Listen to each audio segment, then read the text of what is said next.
जो मैं आपसे शेयर करना चाहता हूँ, एक उस्ताद की निस्बत से, एक भाई की निस्बत से, वो तमाम स्टूडेंट्स के लिए है।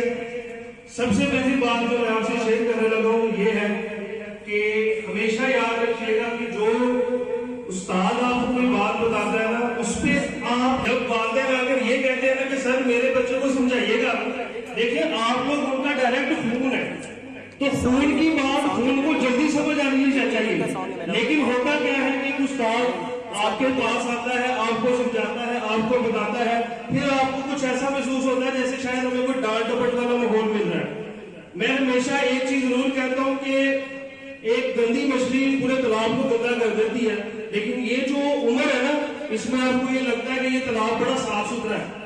जब मछलियां मरना शुरू होती है ना, तब पता चलता है कि तालाब गंदा हो चुका है। तो इस हवाले से अच्छी कंपनी बनाए, अच्छे लोग बनाए, अच्छे दोस्त बनाए जो आपको आगे जाकर फायदा दे। फायदा माली नहीं होता, अगर आपका कोई किरदार भी बना देता है, आपके किरदार को कोई अच्छा बना देता है, तो वो भी आपका मुखलिस दोस्त है। अच्छा दोस्त चुने, अच्छा साथी चुने, और सबसे पहले अपने वालिदैन की इज्जत करना सीखें।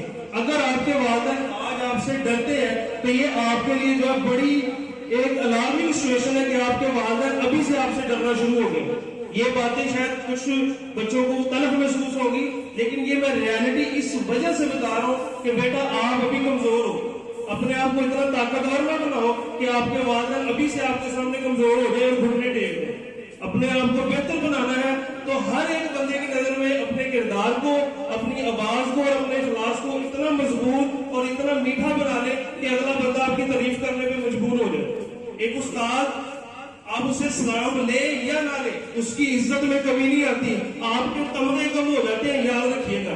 फरिश्ते आपके तमगे कम कर देता है, अल्लाह आपकी जो कामयाबी होती है ना उसमें एक माइनस का निशान लगा देता है। हमने अपने उस्तादों की इज्जत की है, तो अगर अल्लाह ने आज इज्जत दी है ना, अगर आज हम यहाँ पर मौजूद है तो उसकी वजह क्या है? उस्ताद की इज्जत।